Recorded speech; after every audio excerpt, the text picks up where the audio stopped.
that is a great place to go build your buyer's list. I mean, think about it. It's people with money, right? Why do you go to the auction? Because you want to buy a house, which means you got to have cash. If you don't know that, you go to the auction, you got to pay cash. That's why I don't go. It's too high a risk for me, and like Joe said, you have too many people that don't know what they're doing. They overbid the houses, and you've just wasted a lot of time. But if you go with the intent of taking a ton of business cards and not leaving until you've given out every one of them to the buyers that are standing in the crowd, and then taking their business card in return, you know, you're going to walk away with a huge addition to your buyer's list.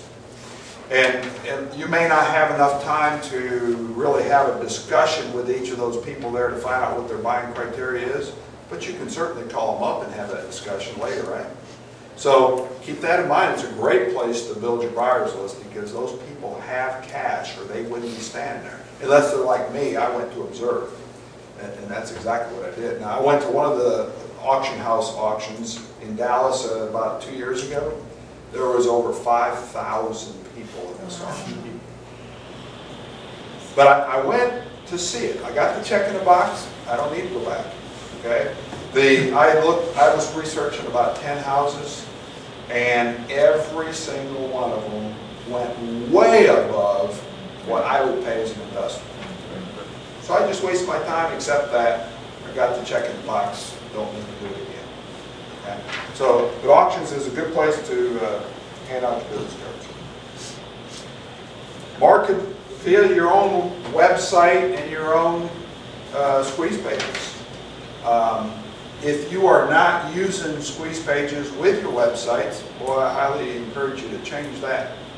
Because, you know, one of the problems I've had over the years with my iNet USA websites that I've had with Ron McGrant for all these years, there isn't a squeeze page to it.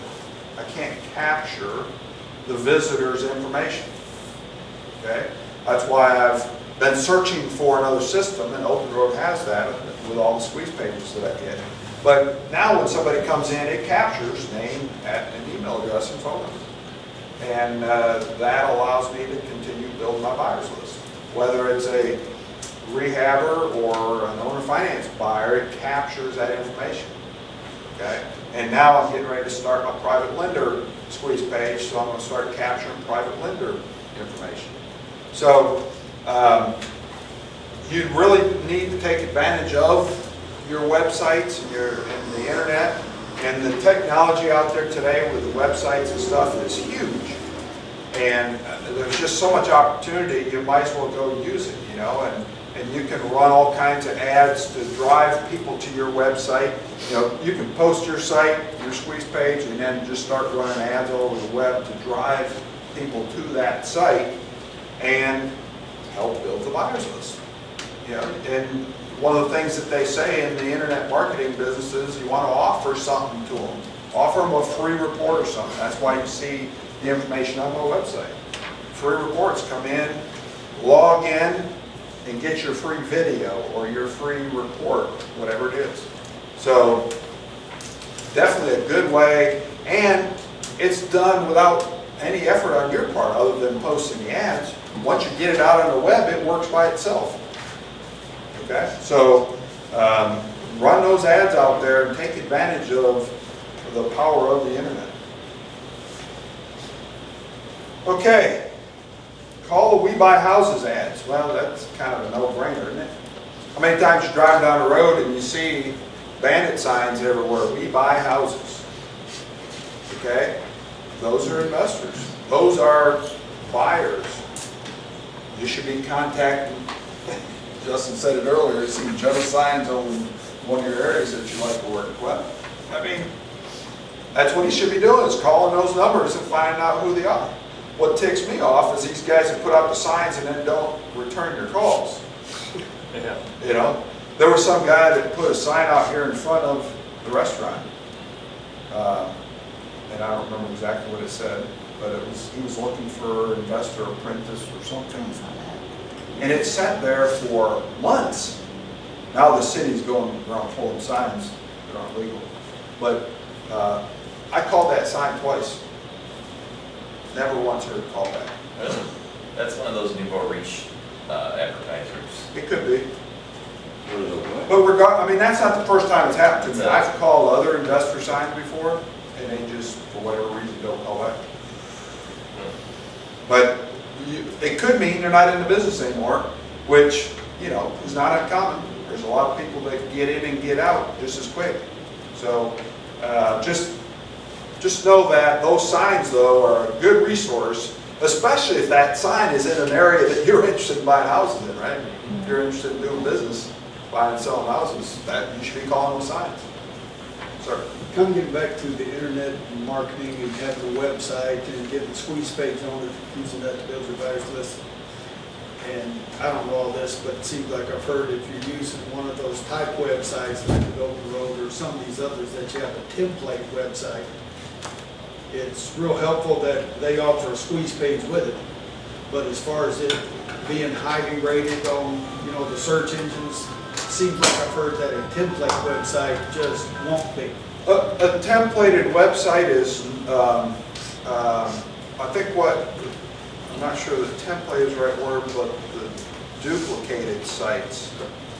But what I'm doing is, it is my own unique domain name, and every one of mine are edited to my liking and stuff, and that's what makes it different. So it's in the editing that changes. That's right. So what you made, you just took the templated version of the, I mean, there's about, I can't remember, there's like 20 or 30 different squeeze page templates available in Open Road, okay?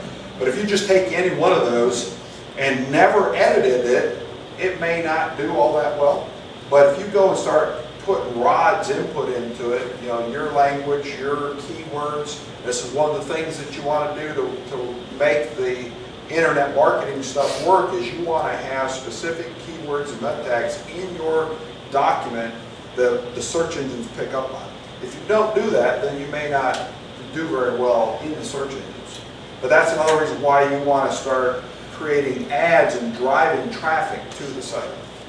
I think that's a misnomer about the squeeze pages, is especially when there are people or companies out there selling templated squeeze pages, is they tell you how great they are at capturing leads, but you got to understand that it's not even going to be on a search engine when you get that domain. That's right.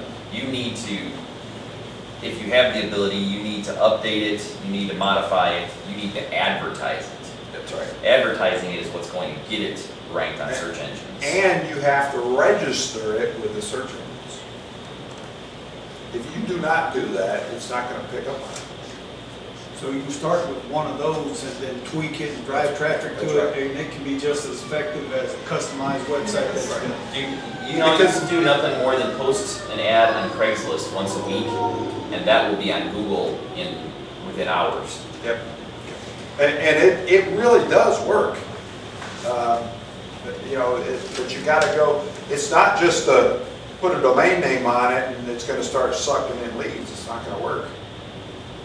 You can essentially do the same thing with your blog if you don't have a system in place for a squeeze page, so to speak. But if you create a blog, like a Blogger or what's the other one? Well, WordPress. Thank you, WordPress. WordPress. Yes. And there's a lot of that stuff like that you can go So you can to. blog about what you do, but also advertising for house buyers or sellers. The other thing that you can do that's the other big benefit of the squeeze page is the autoresponders that go with it. And I don't know if you do that with a blog, but the squeeze page, you know, the other purpose of that is, besides getting the contact information, which is the most important part, right? But then comes a series of autoresponders. Does everybody know what an autoresponder is? How many times have you signed up for something and then all of a sudden you start receiving email spread out over a period of time? That's an autoresponder. And my particular system with Open Road, you get like 8 or 9 different autoresponders that come with each of those domains or each squeeze page. You can go in and edit them, tailor them, add to them, take out, whatever you want to do.